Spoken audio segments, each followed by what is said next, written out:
Buenas, en este video se les hablará acerca del género nocardia, del tema 44 de enfermedades transmisibles 1. Descripción del agente. Nos dice que nocardias es una enfermedad bacteriana crónica de los animales y los seres humanos que puede ser localizada o diseminada. Existen ciertos tipos de nocardia, entre unas de esas las más conocidas son la nocardia esteroide, es la que tiene mayores probabilidades de causar infecciones respiratorias y diseminada, que con mucha frecuencia causa la muerte y una peculiar propensión a generar accesos cerebrales y en otras ocasiones accesos pulmonares. Hay otros tipos de nocardia, por ejemplo la nocardia brasilense, también puede causar afección cutánea o linfocutánea de las extremidades y mistoma. También se dice que los nocardias son bacilos gram positivos aerobios, ya que para producirse mayormente se ocupan lugares donde hay mayor abundancia de oxígeno, ya sea en los pulmones. Para detectar estos tipos de nocardias se ocupan varias muestras clínicas. Las nocardias aparecen microscópicamente como microorganismos filamentosos con ramificaciones hifoides, como podrá verse en esta lámina. En esta lámina se mira las colonias de nocardia. En estas colonias de nocardia se miran las ramificaciones y las estructuras hifoides que contienen. Historia de la enfermedad. La historia de la enfermedad nos dicen que fue descubierto por vez primera en 1888 por Edmund Knockar. La descubrió por medio de una infección en bovino. Ya les había comentado que los nocardias da infecciones tanto a los animales como en los seres humanos y genera ciertos tipos de patologías, más que todo en los humanos, en ocasiones la mayor parte en los pulmones. En 1890 se detectó por vez primera la patología nocardiosis por Hans Springer. Describió por vez primera la nocardiosis en humanos e identificó hifas en el pus de un paciente con lesiones miliares en los pulmones y accesos cerebrales y llamó al microorganismo aislado por vez primera como Cradockris asteroide. Ya en 1895 se le conoció como nocardias asteroide. Desde el punto de vista histórico, la mayor parte de los aislados asociados con neumonía y enfermedades isquémicas se han identificado como nocardias asteroides. Se podría decir que la mayor parte de estas infecciones y en pacientes que padecen de este tipo de familia nocardia, la que ocasiona la patología nocardiosis son las nocardias asteroides. Hay otros tipos de especies, como se menciona, que son la nocardia asteroide, la más conocida, la nocardia brasilense, la que genera lesiones cutáneas, la nocardia pseudo-brasiliense y la nocardia octitidis caballerum. En esta lámina se podría ver el cierto tipo de forma de la nocardia asteroide. En esta otra se mira la nocardia brasilense. Esta es obtenida por medio de cultivo. Presenta bacilos filamentosos ramificados, parcialmente ácido resistente a ciertos tipos de líquidos inorgánicos. En este se podría ver el nocardia pseudo brasilense. En la primera imagen se podría ver una microfotografía de tinción de Nielsen a 1000X que muestra varillas ramificadas filamentosas después de 3 días de incubación. En esta se podría ver en literal B, en la imagen B se podría ver la fotografía de una placa de cultivo de Lowenstein-Janssen que muestra colonias de color naranja claro. En la última, en la fotografía C, se muestra la fotografía de una placa de agar sangre que muestra crecimiento de colonia. Y aquí se podría ver el último de la familia de nocardias, que es el nocardia octitidis caballerum, en el esputo de un paciente.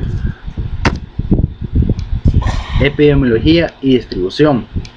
En la epidemiología y distribución Se podría mencionar que es una enfermedad ocasional y esporádica en el ser humano y en los animales en todo el mundo. Generalmente en este género nocardia se da en lugares templados, en lugares cálidos, tropicales y semitropicales, ya sea en América Central y en Sudamérica.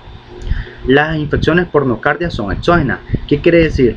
Que las infecciones por nocardia son producidas por microorganismos que normalmente no forman parte de la microflora humana. La presencia ubica del microorganismo en suelo enriquecido en materia orgánica y en gran número de pacientes inmunodeprimidos de los hospitales se ha traducido en un importante aumento de la enfermedad producida por esta bacteria. Quiere decir que la bacteria o el bacilo es más mortal en pacientes inmunodeprimidos, ya sea aquellos ciertos tipos de pacientes que padecen de alguna enfermedad terminal o que estén en ciertos tipos de tratamiento, ya sea por ejemplo cáncer, diferentes tipos de cáncer. Eso se podría ver más comprometido con la enfermedad. Buen día, doctor y compañeros. Continuaré hablándoles acerca de lo que es el reservorio. Y este es un saprófito de la tierra que se encuentra en todo el mundo. Y vamos a definir saprófito. Y sapro proviene de podrido y fito de planta, ambas palabras del griego. Bien, el periodo de incubación es incierto. Probablemente puede ser de unos cuantos días o incluso de varias semanas. El periodo de transmisibilidad se va a contraer generalmente por lo que es la inhalación en la piel. No hay una transmisión directa de persona a persona, ni mucho menos de los animales a los seres humanos. Continuamos hablando de susceptibilidad. Y la susceptibilidad abarca las variaciones en la virulencia específica de los microorganismos y la exposición del huésped. Estos van a ser factores importantes de la susceptibilidad. Aparentemente el principal factor asociado a lo que es la virulencia sería la capacidad de las cepas patógenas de evitar su eliminación por los fagocitos. Las personas con inmunodepresiones, por ejemplo los alcohólicos, los diabéticos o aquellos que tienen uso de corticosteroides, estos van a tener un mayor riesgo, aproximadamente mayor al 60% de las infecciones. Sin embargo, hacer énfasis que los hombres corren mayor riesgo que las mujeres de contraer la infección, y esta razón entre hombre y mujer es de 3.1. Bien, continuamos hablando de patogenia y patología. Hay prominencia de neutrófilos en lo que son las lesiones por nocardia, pero parecen ser relativamente ineficaces. ¿Por qué? Porque las bacterias tienen la capacidad de resistir a lo que son las acciones microbicidas de los fagocitos, y es posible que se relacionen con la alteración de la acidificación del fagosoma o con la resistencia al estallido respiratorio. Las lesiones primarias en los pulmones muestran inflamación aguda con supuración y destrucción del parénquima. Aún no se comprenden en sí lo que son los factores que conducen a una enfermedad después de la inhalación por nocardia. Pueden presentarse múltiples accesos confluentes a diferencia de las infecciones por actinomyces. Hay poca tendencia a lo que es la fibrosis y la localización. La mayoría de las infecciones podemos mencionar que tanto pulmonares como cerebrales van a ser producidas por el género Nocardia asteroides.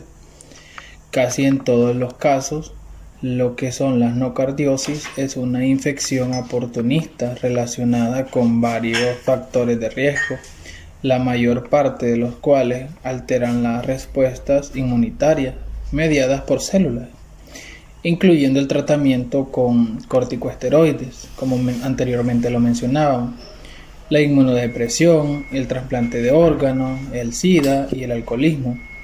La nocardiosis pulmonar es la presentación clínica principal, dado que la inhalación en la vía es la vía primaria de exposición a la bacteria.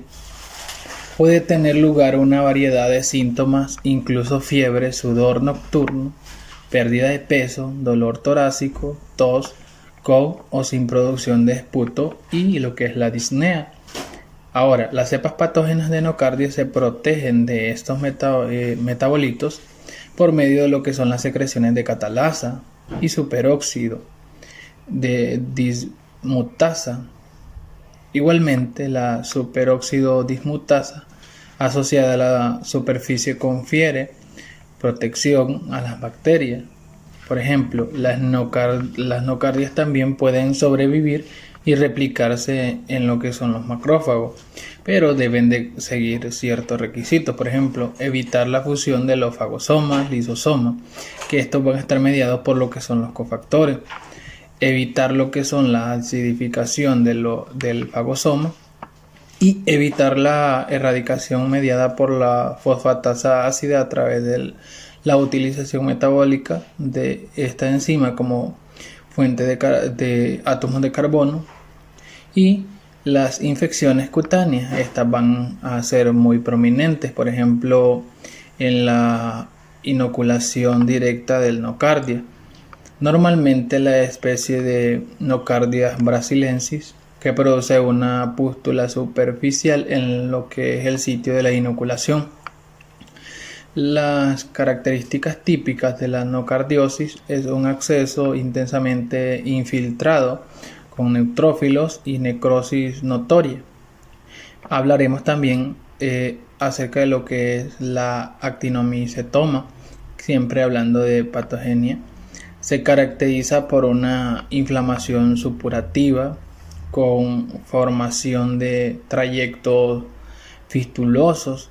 En ocasiones en las preparaciones histológicas se observan gránulos o microcolonias compuestas de densas masas de filamentos bacterianos que se extienden relativamente desde el núcleo central y que a menudo estos se encuentran en las secreciones liberadas de las lesiones de actinomicetoma, pero prácticamente nunca en las lesiones de otras formas de nocardiosis.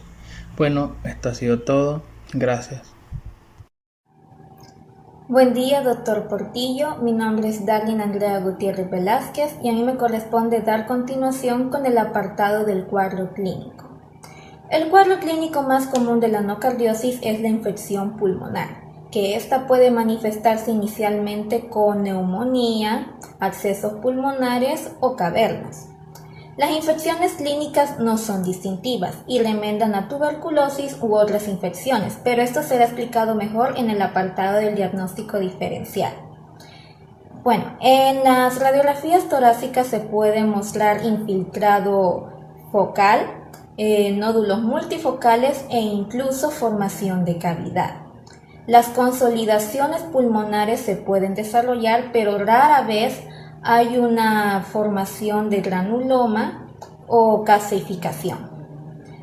En esta primera imagen que les quiero presentar pertenece a una radiografía torácica en la que podemos ver un infiltrado denso con cavitación y se pueden ver varios nódulos en el pulmón derecho.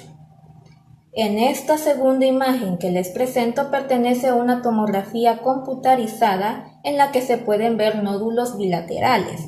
También se puede ver en el nódulo del pulmón izquierdo una cavidad. Generalmente están presentes los signos de tos, disnea y fiebre.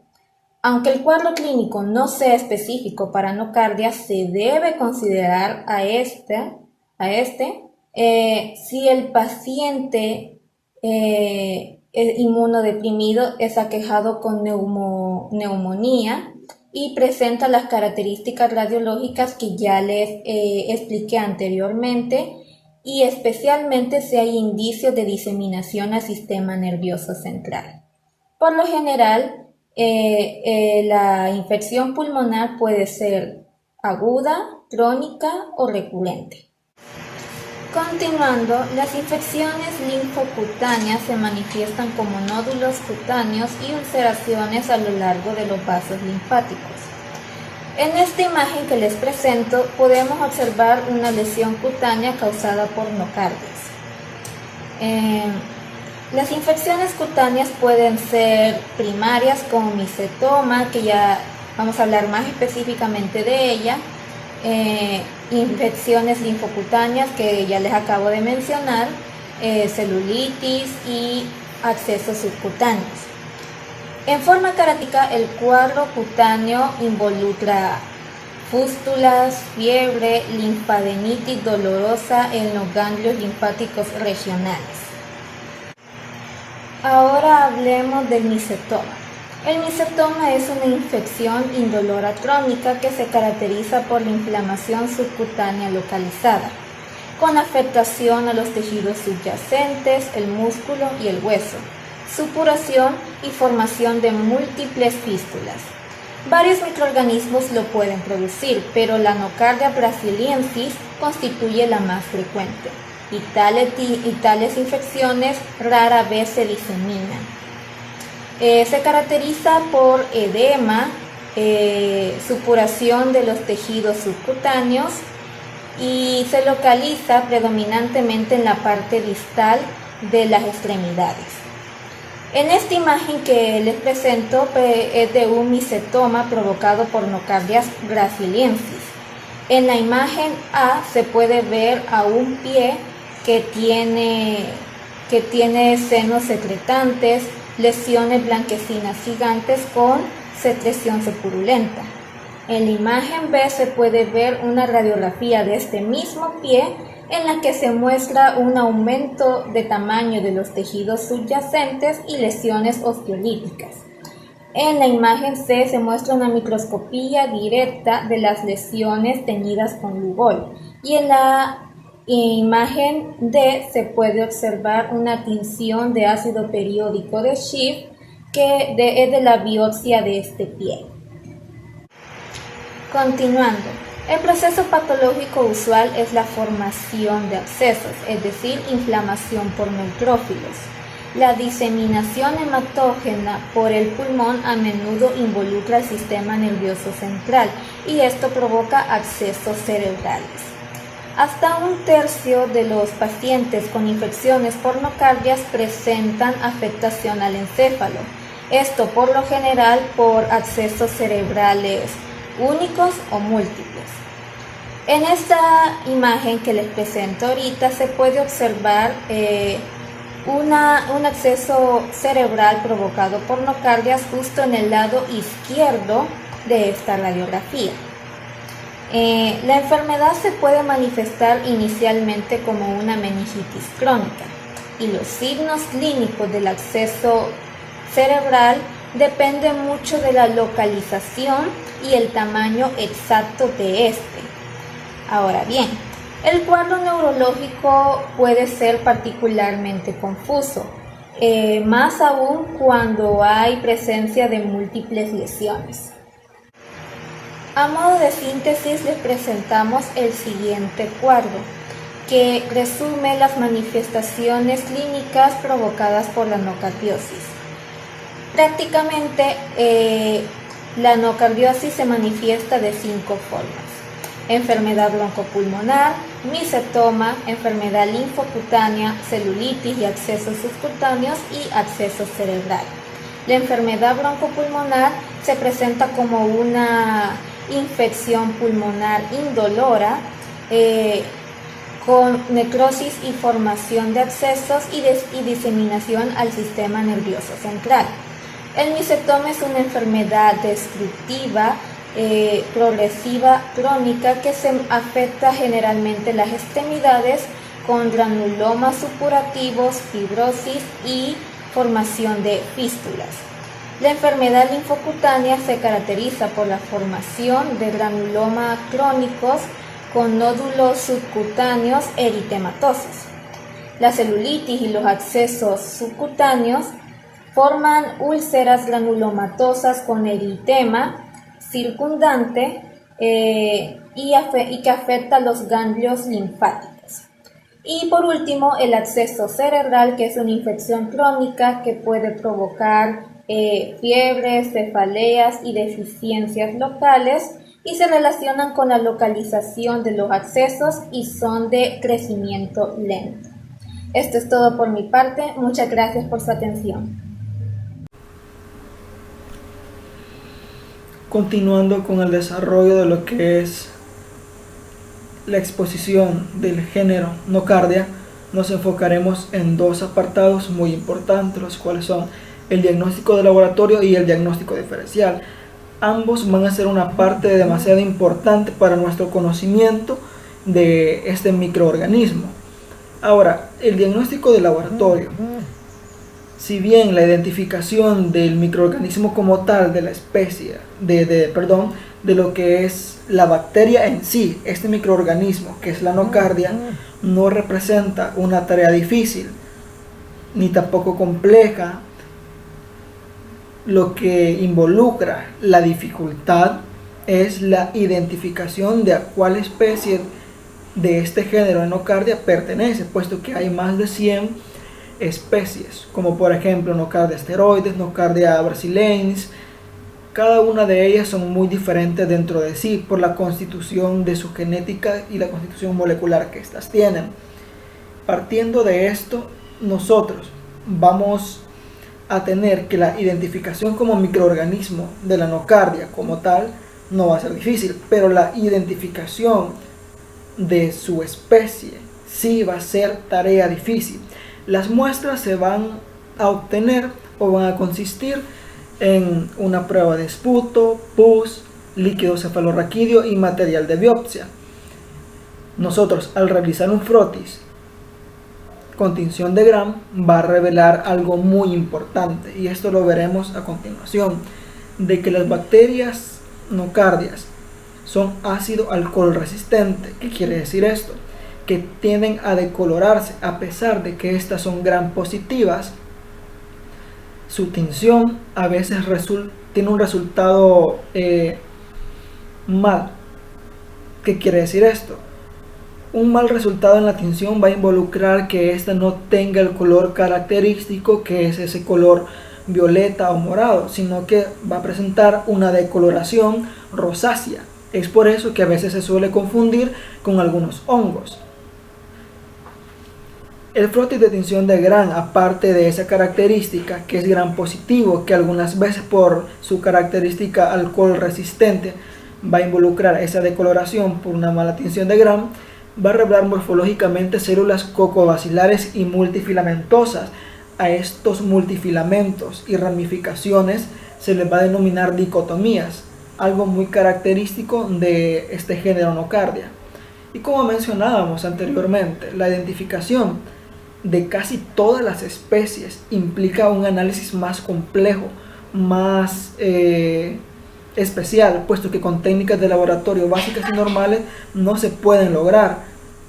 Esto es porque se necesita un análisis molecular de los genes del ácido ribonucleico o del ARN ribosómico, de sus características constituyentes. Esto quiere decir de los genes que la conforman, como por ejemplo es el gen de la proteína del shock térmico.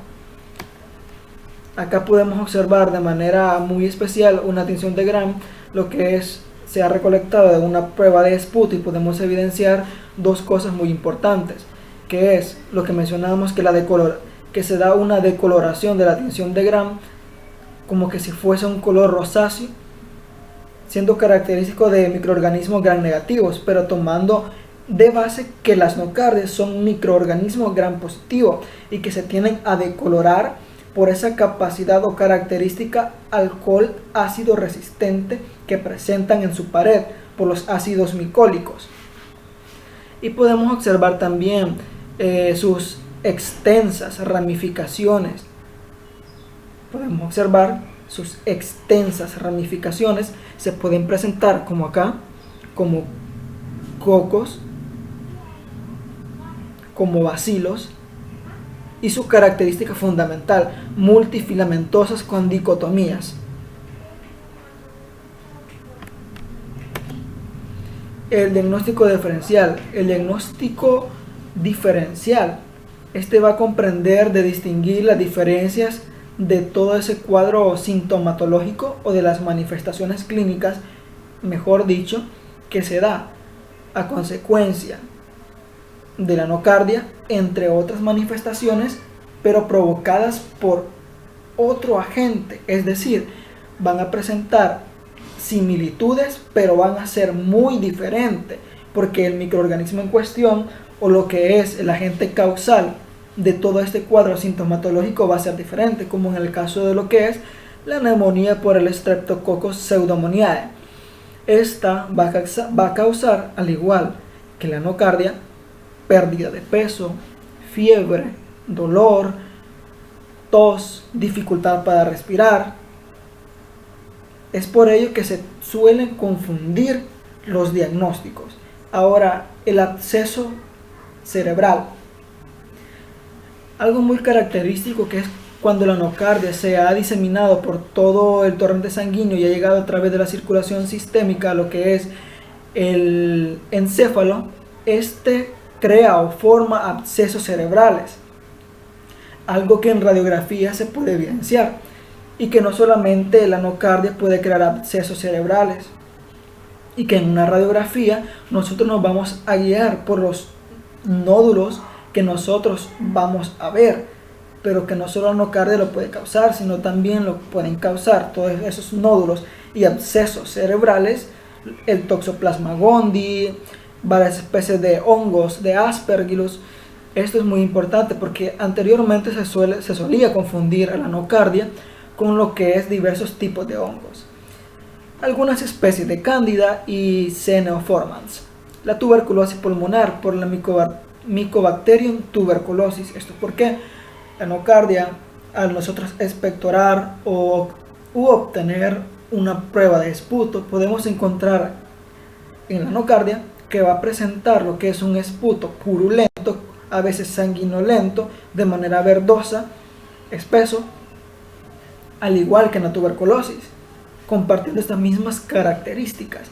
Pero la diferencia enmarcada va a ser que el esputo o esa secreción sanguinolenta, verdosa, purulenta, en el caso de la nocardia no va a emitir ningún hedor, pero en el caso de la tuberculosis pulmonar sí va a emitir un hedor muy desagradable.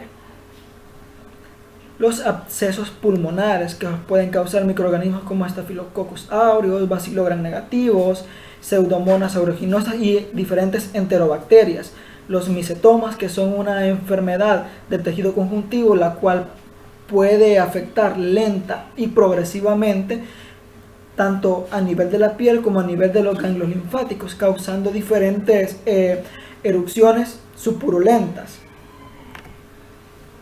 Aquí podemos observar de mejor manera una radiografía de tórax,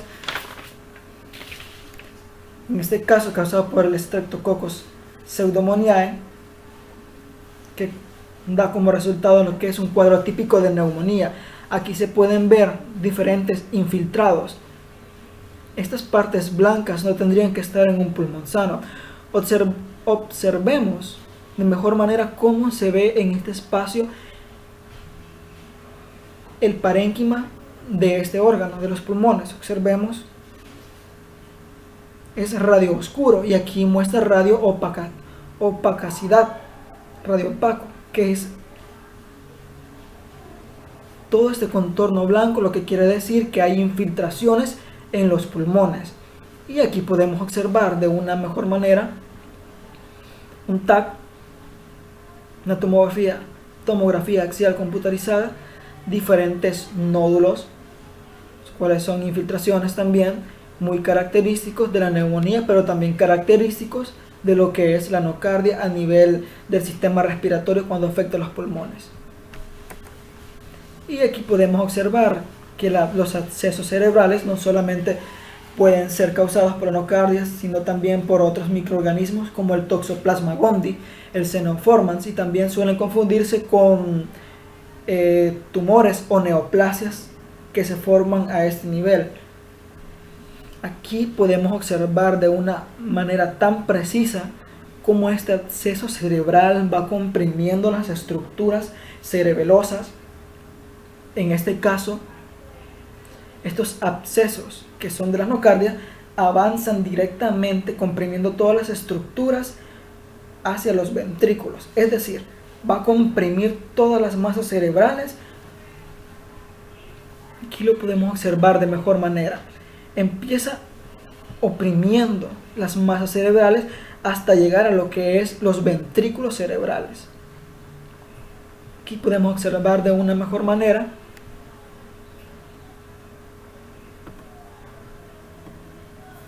En esta parte de acá nosotros podemos observar este nódulo, este absceso cerebral, cómo va comprimiendo a lo que es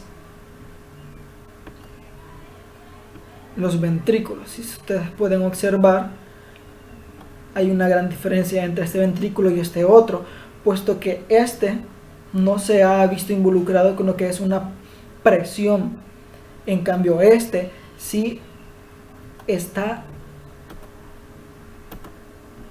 o se ve comprometido ante una presión que lo está creando este absceso cerebral que podemos observar acá. Y cuando ya este absceso cerebral es demasiado grande, pues presiona o colapsa los ventrículos cerebrales, ocasionando así como consecuencia diferentes complicaciones a nivel del sistema nervioso central y pudiendo ocasionar lo que es la muerte. Aquí podemos observar una radiografía, como se puede observar toda esa radioopacidad causada por lo que es el Mycobacterium tuberculosis, que desencadena la enfermedad de tuberculosis. Y aquí podemos ver un TAC, una tomografía axial computarizada. Esto es muy importante tener en cuenta, conocer las características de que si podemos observar en este pulmón derecho y en este pulmón izquierdo, podemos observar que la base de los pulmones, en lo que es el pulmón izquierdo, no se encuentra lo que es esto que ustedes puedan ver acá. ¿Y qué es esto? Bueno, esto es un absceso pulmonar que ha tenido un proceso necrotizante, abarcando así las diferentes bases o extendiéndose a nivel de la base y comprimiendo esta estructura, creando tejido necrotizante por la fagotización de los macrófagos alveolares. Y podemos observar algo también que decíamos anteriormente: los diversos infiltrados pueden estar como únicos o pueden estar como múltiples infiltrados. Y por último tenemos lo que es el micetoma, causado por el Actinomadura madurae, que son los Streptomyces somaliensis también.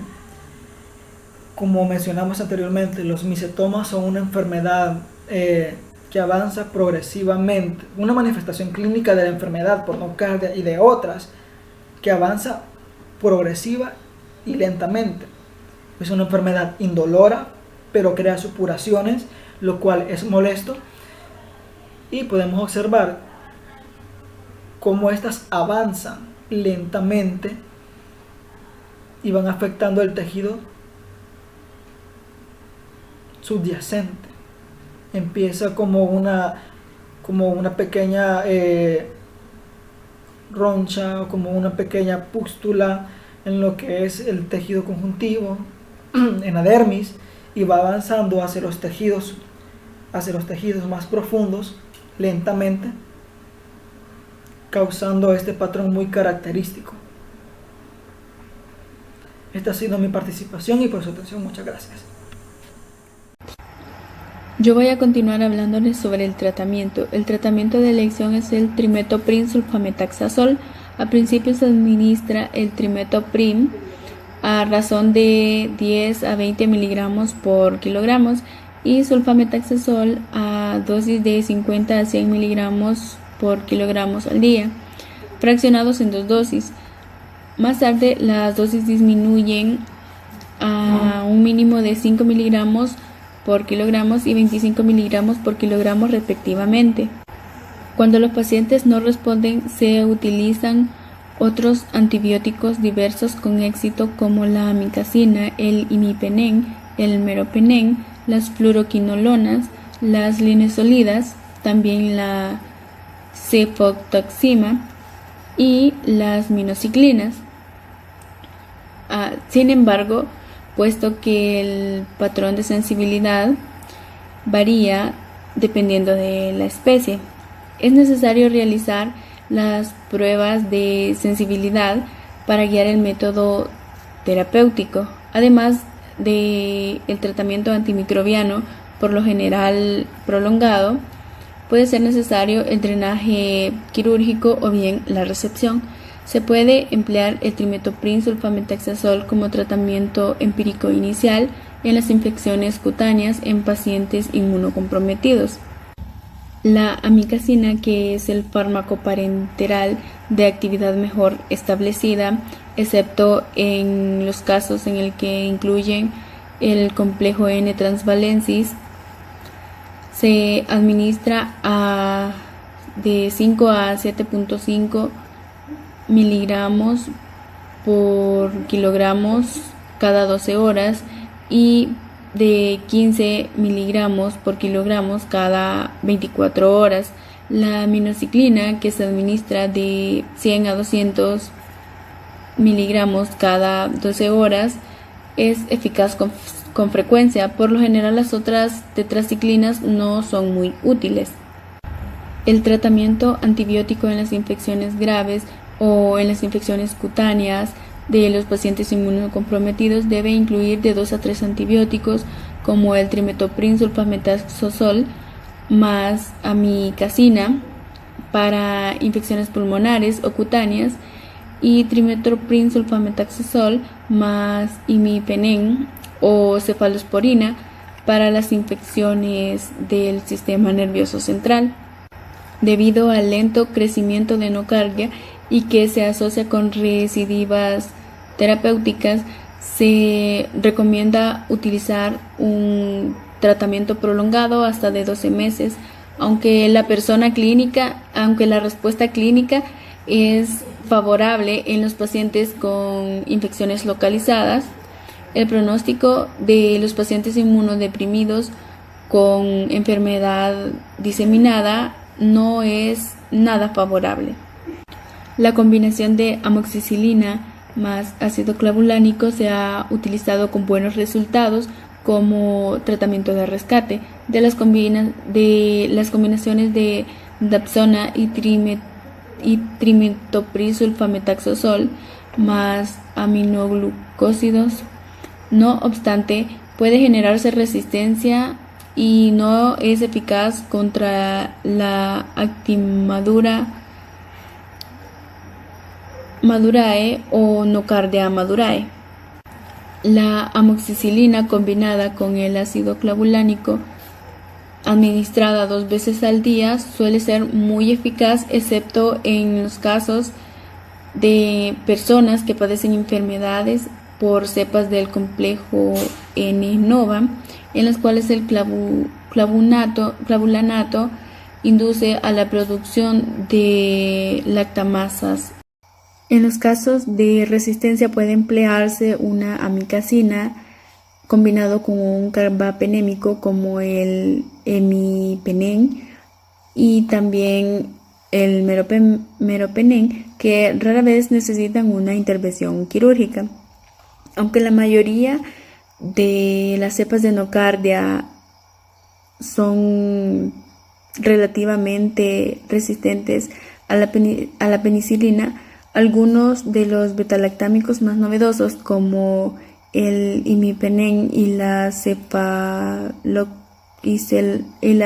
cefataxima, han sido eficaces, como también lo han sido la amikacina y la mitociclina. Los fármacos antituberculosos y los antifúngicos, tales como las anfotericina B, no son activos en contra de nocardia. Como podemos ver en esta diapositiva, aparece el cuadro de la duración del tratamiento de la anocardosis. A un lado tenemos la enfermedad y al siguiente tenemos la duración del tratamiento. Por ejemplo, las defensas del huésped intactas, la duración del tratamiento sería de 6 a 12 meses. Si las defensas del huésped deficientes, sería de 12 meses. La afectación del sistema nervioso central también sería de 12 meses. La celulitis y el síndrome linfocutáneo sería de 2 meses. La celulitis síndrome linfocutáneo sería de 4 meses. La osteomielitis, artritis, laringitis y sinusitis sería de 4 meses. La actinomicetoma sería de 6 a 12 meses después de la curación clínica.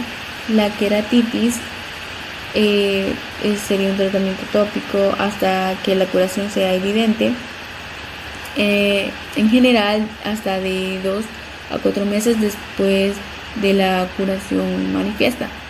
En algunos pacientes con SIDA y recuento de linfocitos o con enfermedad granulomatosa crónica, el tratamiento de enfermedad pulmonar o sistémica debe continuarse de manera indefinida. Si se ha resecado toda la afección evidente del sistema nervioso central, la duración del tratamiento puede reducirse a 6 meses. Ahora les voy a continuar hablando sobre las complicaciones. La nocardosis en sí es una complicación sobre todo en personas inmunodeficientes. Las complicaciones de las infecciones por nocardia varían dependiendo de qué partes del cuerpo estén comprometidas. Algunas infecciones pulmonares pueden llegar a ocasionar la cicatrización y dificultad respiratoria, la cicatrización y desfiguración, y también la pérdida de la función neurológica. Ahora les hablaré sobre la prevención y el control. Resulta imposible impedir la exposición a las nocardias debido a su ubicuidad. No obstante, la enfermedad broncopulmonar producida por estas bacterias es infrecuente en los individuos inmunocompetentes, y las infecciones cutáneas primarias se pueden prevenir mediante el cuidado adecuado de las heridas. Se pueden reducir las complicaciones a la enfermedad diseminada al considerar la nocardosis en el diagnóstico diferencial de los pacientes inmunodeprimidos con enfermedad pulmonar cavitatoria en un tratamiento precoz. Tenemos el control de los contactos y del ambiente inmediato. Primeramente tenemos la notificación a la autoridad local de salud, luego el aislamiento, la desinfección concurrente, la cuarentena, la inmunización de los contactos, la investigación de los contactos y de las fuentes de infección, para así poder prevenir que se complique más la herida.